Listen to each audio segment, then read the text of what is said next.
You know the kind of pain that doesn't sting? It wakes you up.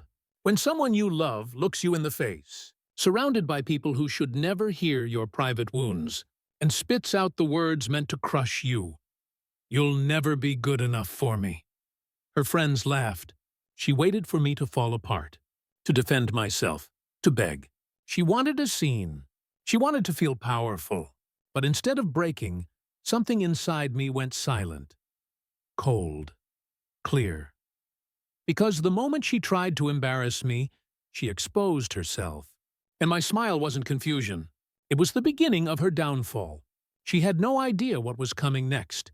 But before I tell you what happened that night, subscribe, hit like, and tell me what you would have done in the comments. After I smiled, everything around us froze. Voices, music, glasses clinking, gone.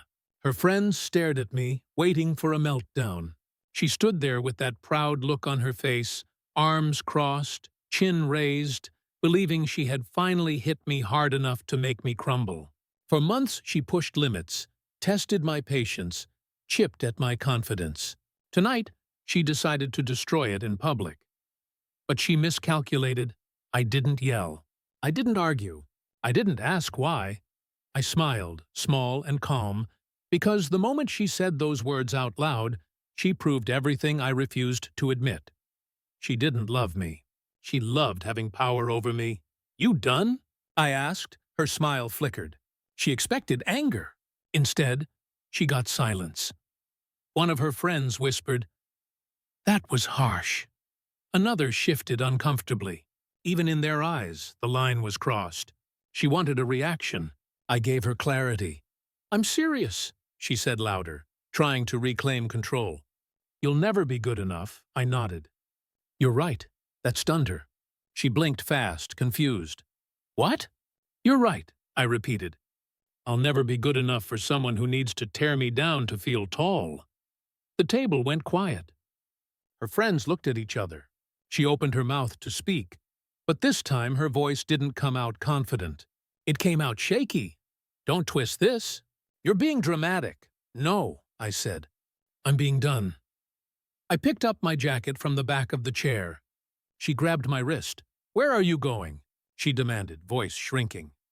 "A place where respect exists," I said. Her friends stared. None of them laughed now. "You're leaving me? Over a joke?" "That wasn't a joke," I said. "You meant every word." She stepped back, panic slipping into her face.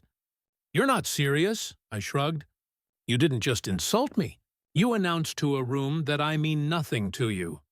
For months, I made excuses for her mood swings, for the insults wrapped as teasing, for the days she ignored me but posted selfies with captions about how a woman deserves the best. I tried to believe she loved me underneath the coldness. Tonight proved there was nothing underneath. She tried to laugh it off. "Oh, come on, don't be soft." "It was nothing." "Nothing?" I asked. "Then why do you look scared?" Her jaw locked. Her friends sat silent, watching the scene they didn't expect. She wasn't the strong one anymore. She was exposed, loud, cruel, insecure. I leaned close enough for only her to hear. "You wanted to hurt me in front of them. Now they know who you are." Her face flushed red. Not anger, embarrassment. I straightened, looked at everyone at the table, and said calmly, "Have a good night." Then I walked away. I didn't look back. I didn't wait for her apology. I didn't need her excuse. The door closed behind me. Cold air hit my face. The silence was sharp but peaceful. My chest hurt, but in a clean way. Not from sadness, but from release. Halfway down the sidewalk, my phone buzzed. Her message. "Come back." "We need to talk." I ignored it. 3 more messages came. "Stop being dramatic." "You embarrassed me." "We're not done." I typed one reply. "We've been done. I'm just finally leaving." I blocked her number before she could answer. The city lights reflected off the wet pavement as I walked. My hands shook, but not from fear. From freedom. It's strange how fast a heart can heal the moment it stops waiting for someone who enjoys breaking it. A car passed. Music faded down the street. I kept walking, slow and steady, into the first night of my life where her voice didn't matter. Used to echo in my head long after arguments ended. Not tonight. Tonight, my silence was louder than anything she yelled in that restaurant. I turned the corner and headed toward my car. Halfway there, I heard footsteps behind me. Quick, light, familiar. I didn't have to turn to know it was her. "Stop!" she shouted. I kept walking. She cut in front of me, blocking my path. Her face was red, eyes glassy, but her voice came out sharp. "You made me look stupid in front of my friends." I laughed once under my breath. "You did that on your own," she flinched. "You're supposed to defend me, not walk out. You don't get to humiliate me and then ask for loyalty." She swallowed hard. "You're overreacting." "No," I said. "I'm reacting. For the first time in months." Her voice cracked. "I didn't mean it." "You meant it enough to say it where everyone could hear." She opened her mouth again, searching for words, excuses, manipulation. Whatever she thought might pull me back. None of it worked. My silence never scared her before. Tonight it did. "What do you want from me?" she asked. "Respect," I said. "And since you can't give it, I'm giving myself distance." She stepped closer, lowering her voice. "You're leaving over one sentence?" "That wasn't one sentence." That was the truth finally coming out. Her eyes flicked back toward the restaurant. Her friends were at the window, watching. She hated that. She loved control, and right now she had none. She reached for my hand. "Come back inside. We'll pretend it didn't happen." I pulled my hand away. "Pretending is what ruined this," she gasped like I slapped her. "So what, you're done? You're just walking away?" "I've been walking away in my head for a long time." "Tonight," my feet followed. Her face twisted into anger again. "You'll regret this. You'll come back." "You always do." I shook my head. "Not anymore." I moved past her. She didn't chase me this time. I reached my car, unlocked the door, and sat inside. My heart raced, but the decision didn't shake. I started the engine and drove off. At a red light, my phone buzzed. A message from a number I didn't recognize. "You left her crying. Be a man and fix it." One of her friends. I blocked the number. 2 minutes later, another came in. She said you insulted her and walked out like a child. I blocked that one too. People who protect disrespect are no better than the one doing it. When I reached home, the first thing I noticed was how quiet the apartment felt without her voice, her demands, her moods. I sat on the couch, let the stillness sink in, and breathed deeper than I had in months. No tension, no eggshells, no waiting for the next insult disguised as a joke. An hour passed. Then another. Around midnight, my phone buzzed again. This time, it was her sister. "I heard what happened. I'm sorry she said that to you. You didn't deserve it." I sent one reply. "I know." The next morning, sunlight came through the blinds. I didn't wake up to a fight. I didn't wake up to anxiety.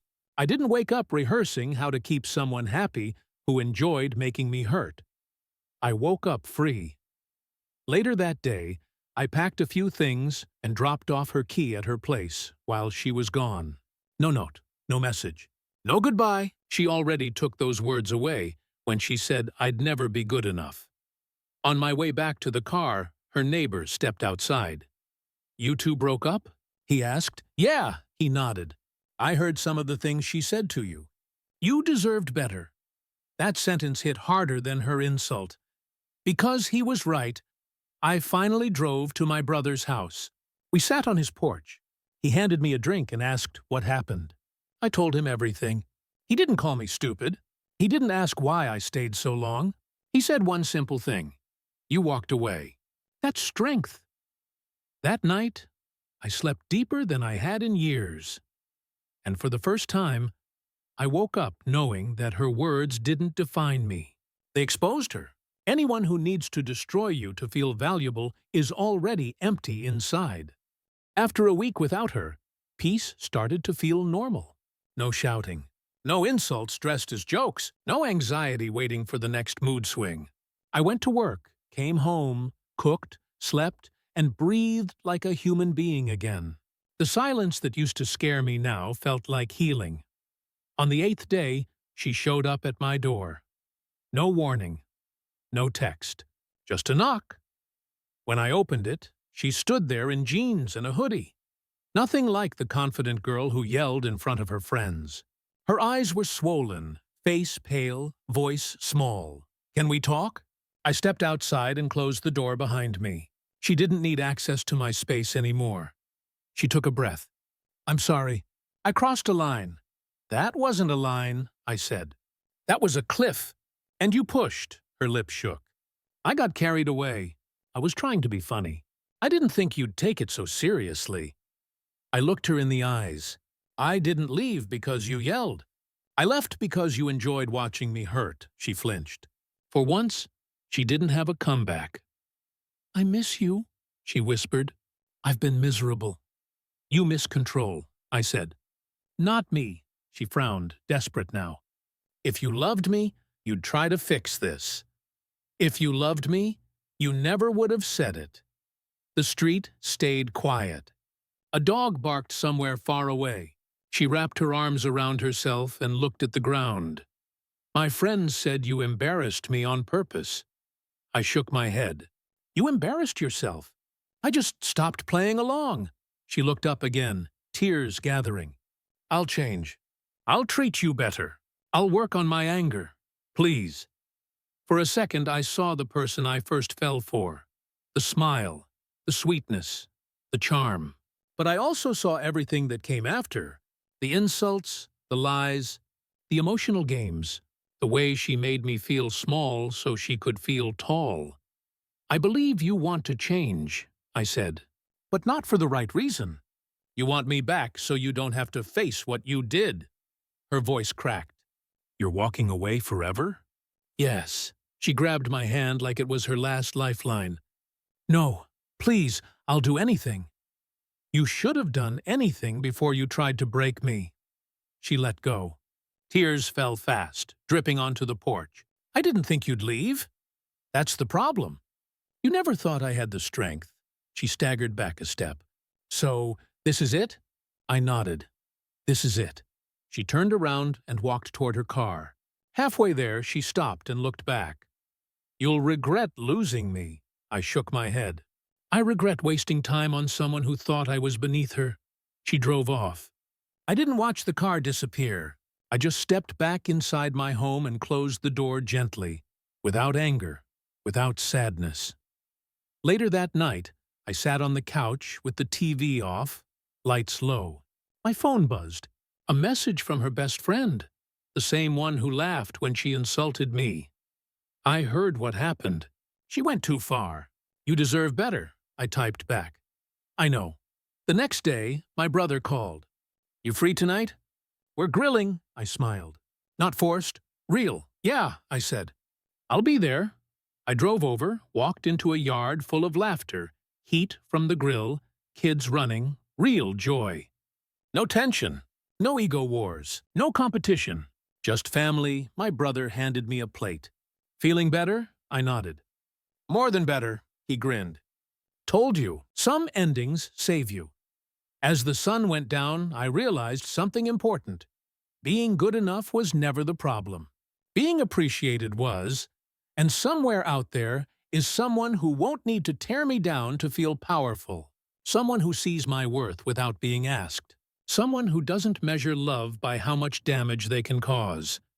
Until then, I'll keep my peace, because I earned it.